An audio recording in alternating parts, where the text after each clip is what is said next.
This is truly the Savior of the world.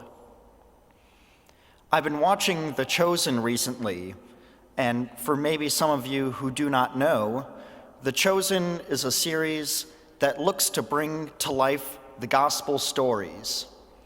And particularly in the first season, they bring to life the gospel that we have just heard today, the Samaritan woman at the well. And it's such a beautiful and life-giving story and a life-giving example that they breathe into this gospel that it just gives me goosebumps every time I watch it. For you see, Jesus takes his disciples through Samaria into this strange land where they do not know why they are going in that direction. But Jesus says that he has a plan. Jesus knows that there is a plan in store for a very particular encounter with this woman at the well. As the scene develops, Jesus comes to encounter this woman, and this woman who at first approaches Jesus with a bit of hesitancy, for she knows that as a Samaritan woman, Jews do not normally talk to her, that she has a broken life, and especially Jews and Jesus would have nothing to do with her. But as the encounter develops, you see that where she was once hardened and harsh and defensive, Jesus comes to soften her heart. Jesus encounters her with the love and mercy of the Father. And the woman can do nothing but go back to her friends and be a witness of that love and mercy.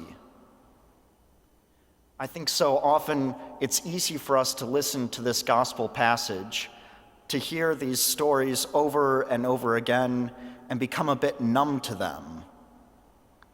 For you see, we have heard these throughout our lives and maybe they have become too familiar to us. We hear the beginning and we say, I know how this one ends. But particularly today, I believe that we're challenged to stop for a moment, to allow Jesus to encounter us as he encountered the woman at the well, to allow Jesus to break into our hearts, to break into our lives, so that we may be changed, so that we may be conscious of his change in our lives, and that we may go and be his witnesses too, to the rest of the world, to all those that we encounter. Like the woman at the well, we're called to become conscious of God's encounter with us in our daily lives. The good, loving, and merciful God who calls out to us, who reaches out to us in our daily actions and moments of our lives. For he is wishing to overflow in us his life-giving water. He desires to show us his mercy, to work through our lives. And so we must ask ourselves, how much has God already been at work in our lives?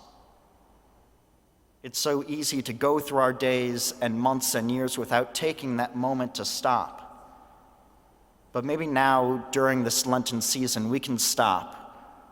We can be with Jesus at the well, and we can ask him, Lord, where have you been in my life? How have you acted in my life? How have I seen and witnessed your great grace and love and mercy? And how can I bring that to others as well? Since I've just returned from my pilgrimage to Rome, I cannot help but having the thought of the martyrs and the saints of that great city on my mind. For you see, every church that you go into has a different saint or a different martyr or different relics of one saint or another. And when we think of such great saints and martyrs as St. Peter or St. Paul, as St. Sebastian or St. Cecilia, or countless others, are not these martyrs ones who died for their faith, but maybe even more so, they're martyrs because of how they lived their lives, because of how they encountered our living God and how they allowed that encounter to flow into the rest of their lives. They are truly witnesses of God's love and salvation, and that's what the word martyr truly means, a witness to God's great action in our lives. And if I were a betting man, I would say that the majority of us are not going to be asked to shed our blood, to lay down our lives as the martyrs did.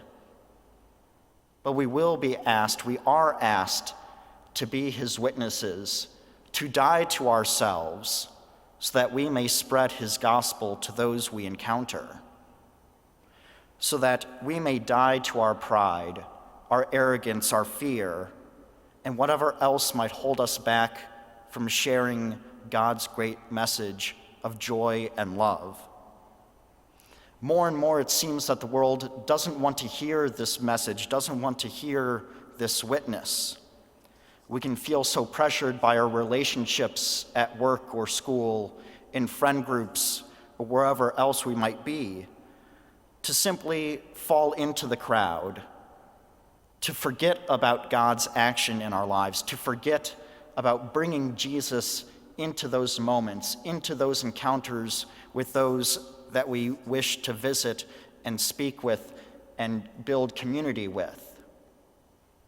Christ desires to work through our lives, to bring to the secular world his message of joy and mercy, to work through our lives that we may be truly his witnesses. And living as a true witness of Jesus can be difficult, and it can be very different for each of our lives, because each of us is called to a unique and particular life with God, a particular desire of God to work through us in a unique way. Maybe God desires to spread his joy through us by calling that one person that has been on our mind. Maybe God desires to be with us as we listen to and counsel those who are going through difficult times, maybe those who are battling depression or anxiety, or have just received the news of a cancer, or facing another heavy challenge of life. God desires to work through our lives in those moments. God desires us to be his witnesses, to bring the joy that we receive here at Mass into the rest of our lives. Over the course of my pilgrimage, I had the opportunity with the rest of the seminary to meet personally with Pope Francis. And one of the things that he spoke to us, he was very clear about. He said, now more than ever, the church is in need of witnesses. The church is in need of people who are willing to be that voice in the desert, who are willing to act like Jesus at the well, bringing God's love and mercy to those we encounter, because we never know who will need it in our lives. And Pope Francis told us, that it is not just those that we already love, it's not just our friends and our family that we need to be witnesses to. But he said over and over again, he repeated as he spoke to us in Italian, tutti, tutti, tutti, tutti, tutti. Everyone.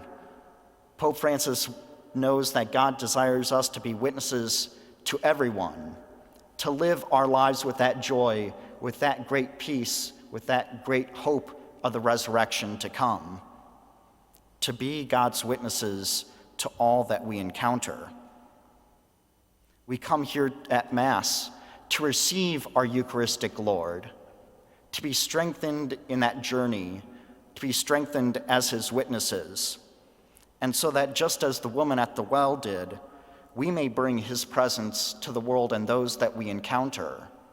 We may take what has happened in these walls out into the world, out into our daily lives, and be his witness, to bring joy and love and peace into those very unique and individual cases that maybe only we as individuals know that we can do.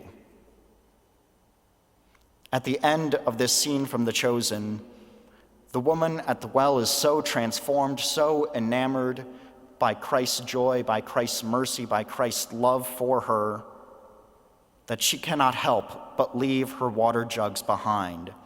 And she runs back to her village, to her friends, to her family, to those who maybe put her aside, who put her out from the town.